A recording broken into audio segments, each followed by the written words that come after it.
Alors, aujourd'hui, nous allons voir le ministère du Saint-Esprit. Tout le monde voit l'écran, Holy Spirit. Oui. Ok, voilà. Ok, le ministère du Saint-Esprit. Alors, je pense la dernière fois, nous avons vu les noms du Saint-Esprit.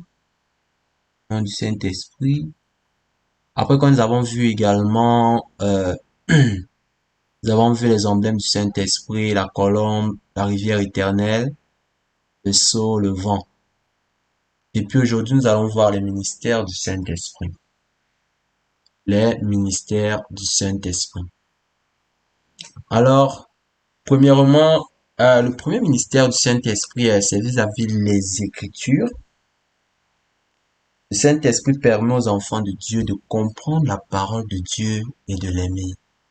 Alors là, nous invitons le bien-aimé Jacques-France à ouvrir la Bible, 2 Pierre 1, verset 21.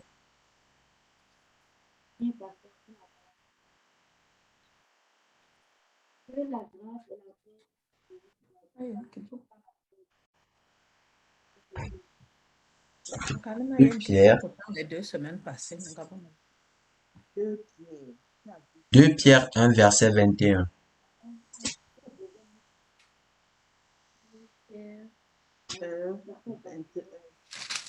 Ok.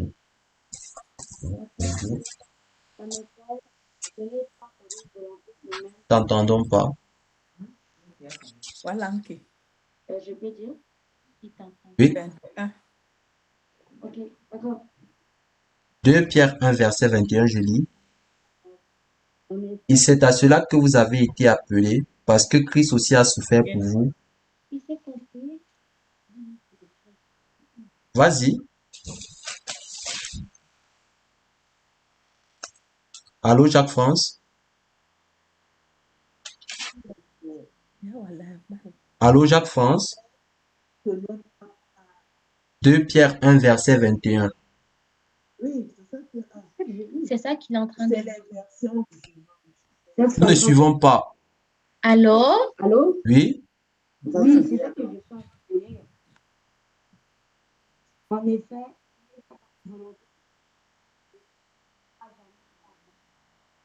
Nous n'entendons pas. Alors, je vais lire N'entends ici. pas. Du micro. 2 Pierre, 2 Pierre 1, verset 21. Qui par lui croyait en Dieu, lequel l'a ressuscité des morts et lui a donné la gloire, en sorte que votre foi et votre espérance reposent sur Dieu. Alors, nous allons également lire dans 1 Corinthiens 2, versets 9 à 10, pour vraiment comprendre des Écritures. 1 Corinthiens 2, versets 9 à 10. 1 Corinthiens 2, versets 9 à 10. Nous allons comprendre le rôle du Saint-Esprit. 2, verset 9. Ouais, c'est ça. allez-y. D'accord. Euh, nous avons la page. Vas-y, Jacques-France. Dieu nous les a révélées, mais comme il est écrit, ce sont des choses que l'œil n'a point vues, que l'oreille n'a point entendues et qui ne sont pas montées au cœur de l'homme. Des choses que Dieu a préparées pour ceux qui l'aiment. Dieu nous les a révélées par l'Esprit. Par l'Esprit. Par l'Esprit sonde tout, même les profondeurs de Dieu. Amen. Ici, on te dit que quoi? La parole de Dieu que nous entendons aujourd'hui, la parole de Dieu qui est écrite dans la Bible, ça a été révélé aux gens divinement par le Saint-Esprit. C'est le Saint-Esprit qui a révélé la parole de Dieu aux différents prophètes, aux apôtres du Nouveau Testament. Amen.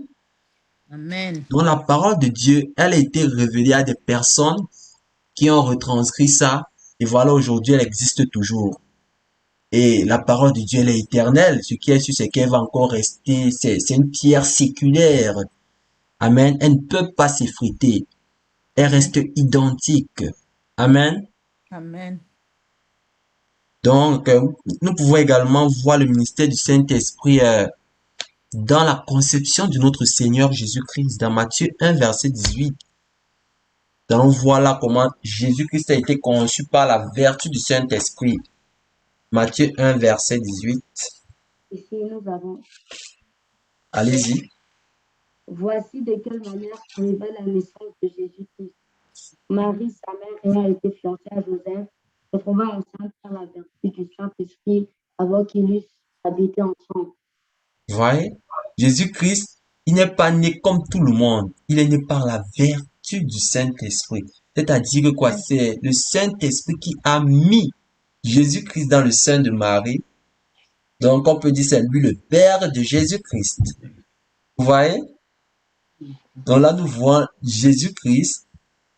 Nous voyons le Saint-Esprit dans l'avènement de notre Seigneur Jésus-Christ.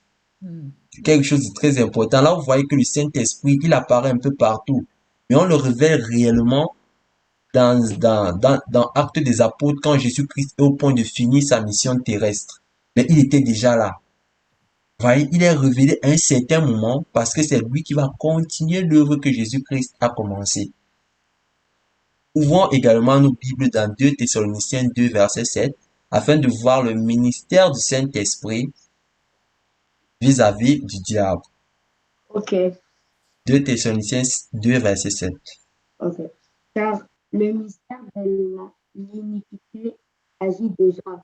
Il faut seulement que celui qui le retient encore ait disparu. Amen.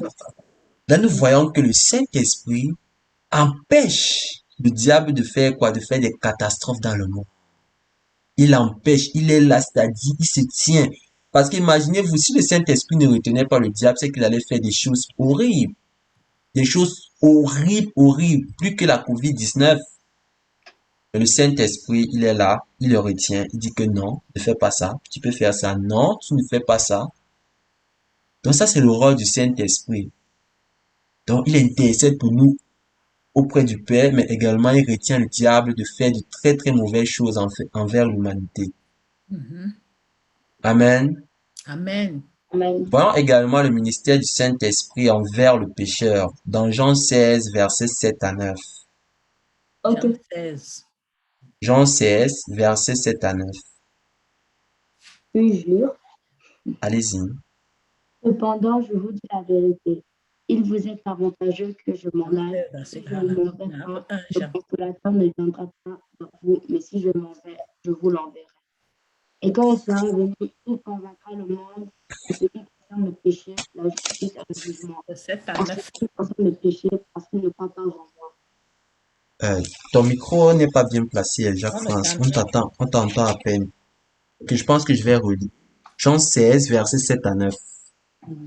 Jean 16, versets 7 à 9. Cependant, je vous dis la vérité, il vous est avantageux que je m'en aille, car si je ne m'en vais pas, consolateur ne viendra pas vers vous.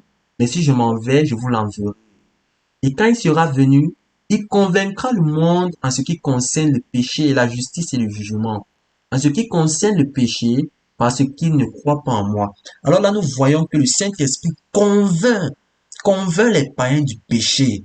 Amen. Il convainc le païen, c'est-à-dire, il met la conviction en toi que non, ce que tu fais là, c'est pas bien. C'est pas bien. Ce que tu fais là, tu n'es pas en accord avec la parole de Dieu.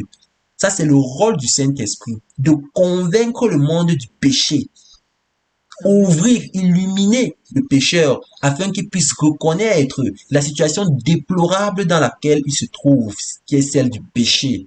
Amen. Et quand on parle du péché ici, c'est pas pécher les poissons, hein. Le péché, c'est tout ce qui est contraire à la volonté de Dieu. Amen. Amen. Amen. C'est tout Moi, ce j'ai une qui n'est... question. Ouais, vas-y, Adassa. Si le Saint-Esprit convainc les païens du péché, comment se Oui. fait-il que les païens sont si ouverts et acceptables envers leurs péchés, comme ils n'ont aucune honte à les avouer haut et fort qu'ils ont péché? Bon, ils n'ont pas honte. Pourquoi? Parce qu'ils sont déjà à l'aise. Ils ont été agrippés. Ils sont agrippés au mal. C'est-à-dire, le Saint-Esprit suit. Le Saint-Esprit, n'est-ce pas, est activé, comme je l'avais dit la dernière fois, quand tu nais de nouveau. Mais pour celui qui n'est pas né de nouveau, il n'a pas de remords. C'est-à-dire, il vit dans un état charnel. C'est-à-dire, il ne vit pas dans l'esprit comme toi et moi. Mhm. Donc, il n'a rien qui le retient. Il n'a rien qui le retient, ce qui fait qu'il ne peut pas avoir de remords. Même s'il fait quoi, rien Il ne n'a pas de honte. dérange. Il n'a pas de honte. Pas de honte. Mais pourtant, toi, si tu fais certaines choses, à un certain moment, tu vas avoir la culpabilité. Tu vas dire que, mais j'ai fait ça. Oh, tu seras attristé. Mais celui qui n'a pas reçu Jésus-Christ dans sa vie, Adassa, il s'en fout de tout ça. Il s'en fout, il mène sa vie comme bon le semble. Mhm. Ce qui est différent avec les enfants de Dieu, qui ont accepté Jésus-Christ dans la vie, dans leur vie, et qui ont accepté de marcher en accord avec la parole de Dieu. Alléluia. Amen. Tu Amen. comprends, Adassa? Si quelqu'un a des questions, il pose. C'est le moment de l'éclaircissement. Posez vos questions, n'ayez pas honte. Amen. Amen. Donc, Jésus-Christ a réglé avec la question du péché à la croix de Golgotha. Il a mis à nu le péché. Il a livré le péché en spectacle. Amen. Il a livré le péché en spectacle. Il a montré au péché que péché, tu n'es rien, tu ne vaux rien. Alléluia. Amen. Voilà. Voyons également le ministère du Saint-Esprit vis-à-vis des chrétiens. Nous allons voir ici là comment le Saint-Esprit œuvre dans la purification du corps de Christ. Nous allons également voir comment le Saint-Esprit œuvre dans la dispensation des dons spirituels. Amen. Alors là, ouvrons nos Bibles dans Tite 3, verset 5. Après que nous allons également lire 1 Corinthiens 2, verset 1 Corinthiens 12, verset 13. Autant. Allez, Jacques-François peut commencer. Tite 3, verset 5. Ok, d'accord. Il nous a sauvés, non à cause des œuvres de justice que nous aurions faites, mais selon sa miséricorde, par le baptême de la régénération et le renouvellement du Saint-Esprit. Amen. Là maintenant, je vais lire dans 1 Corinthiens 12, verset 13. La Bible dit, nous avons 1 Corinthiens 12, verset 13.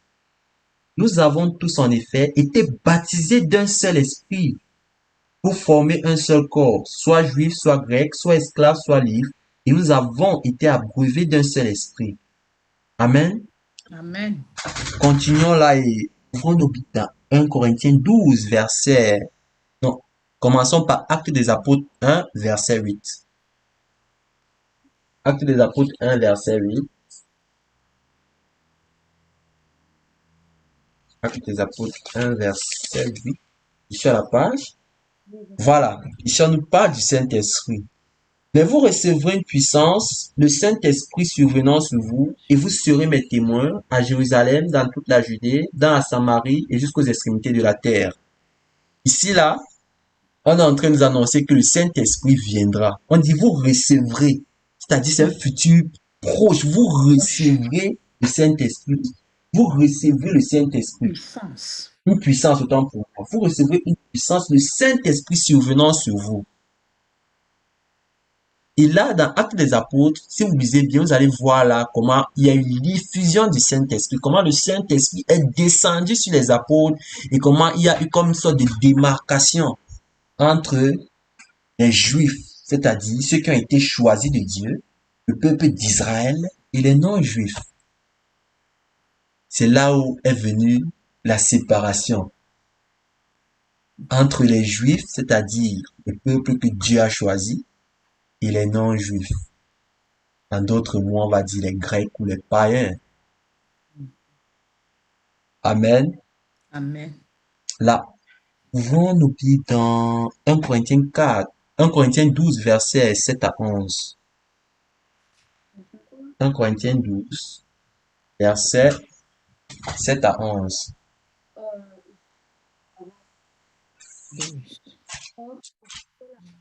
1 Corinthiens 12, verset 7 à 11. Nous avons le verset ici. 7 à 11. Allez-y. Or, à chacun la manifestation de l'Esprit est donnée pour l'utilité commune. En effet, à l'un est donné par l'Esprit une parole de sagesse, à un autre une parole de connaissance selon le même Esprit, à un autre la foi par le même Esprit, à un autre le don des guérisons par le même Esprit, à un autre le don d'opérer des miracles, à un autre la prophétie, à un autre le discernement des esprits. Un autre, la diversité des langues. Un autre, l'interprétation des langues. Un seul et même esprit opère toutes ces choses, les distribuant Amen. à chacun en particulier comme il veut. Amen. Amen. Ici, là, nous voyons comment le Saint-Esprit fait quoi? Il départage les dons spirituels. Il départage les dons spirituels dans le corps du Christ. À d'aucuns, il va donner la prophétie. À d'autres, il va donner parole de connaissance. À d'autres, il va te donner la puissance pour guérir les malades. Mais, les amis, il faut savoir que les dons qui ont été cités ici, là, c'est-à-dire les dons que Dieu donne, bien que le Saint-Esprit, ça a été restreint ici. Ça a été restreint. On a seulement cité quelques dons. Mais il y en a une pléthore. Il y a plusieurs dons que le Saint-Esprit peut donner. Ici, là, c'est comme un aperçu. C'est un aperçu que les disciples nous donnent, disent que bon, ici, le Saint-Esprit peut vous donner ça, ça, la prophétie, parole de connaissance, parole de sagesse. Mais il y en a une pléthore. Donc, il ne faut pas se limiter à ce que la Bible dit. Il y en a une pléthore. Ça a été prouvé théologiquement. Amen. Et il faut Amen. savoir, le Saint-Esprit, il dispense comme il veut. Il peut dire à Adas, je donne le don, par exemple, de prophétie. À Jacques-France, je donne le don de guérison. Il le dispense comme il veut. Amen. Amen. Amen. C'est très important. Quand vous grandirez, vous allez voir, vous allez commencer à voir, il y aura certaines choses que vous faites avec aisance. Surtout quand vous marchez en accord avec le Saint-Esprit, il va vous utiliser puissamment. Vous allez faire des choses qui sont hors du commun. Amen. Amen. Vous allez faire des choses vraiment qui sont hors du commun. Alors là, maintenant, voyons les offenses du Saint-Esprit. Les offenses du Saint-Esprit. Les offenses du Saint-Esprit dans Marc 3, verset 29. Marc 3, verset 29. Ici, nous avons la page. Vas-y. Non, ok. Mais quiconque blasphémera contre le Saint-Esprit n'obtiendra jamais de pardon. Il est coupable d'un péché éternel. Amen. Le Amen. blasphème. Le blasphème. Vous voyez ce qui est écrit là? Le blasphème, c'est le péché que Dieu, il ne pardonne pas. Il ne pardonne pas l'autre là, le blasphème. Non, non, non, non, non, non. Dieu, il ne pardonne pas ça. Le blasphème, s'il a les amis, Dieu ne pardonne pas le blasphème. Quand tu insultes le Saint-Esprit, quand tu es avec tes amis, tu dis que, ah, ben, Jésus-Christ là, Dieu là, il n'existe pas. Non. Tu es en train de blasphémer. Tu es en train de blasphémer. Et rappelez-vous, le Père, Dieu, le Fils, le Saint-Esprit sont un. Lucas, arrête ça. Le Père, le Fils, le Saint-Esprit sont un. Ils sont un. Donc, si tu insultes Dieu, sache que tu insultes le Saint-Esprit, tu as insulté Jésus. Et ça ne se pardonne pas. Rappelez-vous, la Bible dit également dans Ephésiens 4, verset 30. N'attristez pas le Saint-Esprit de Dieu, par qui vous avez été scellés pour le jour de la rédemption.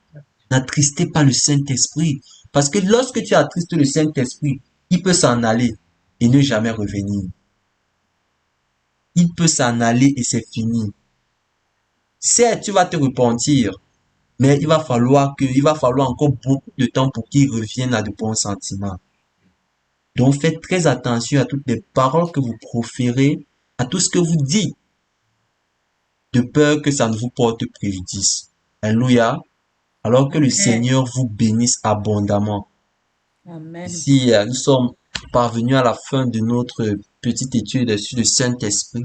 J'espère que vraiment ça a été vraiment des moments bénis et que désormais vous compreniez qui est le Saint-Esprit et vous ne serez pas trompés par tous ces vains discours ça et là concernant la personne du Saint-Esprit. Que le Seigneur vous bénisse abondamment. Amen. Qui te bénisse aussi. Amen. Amen.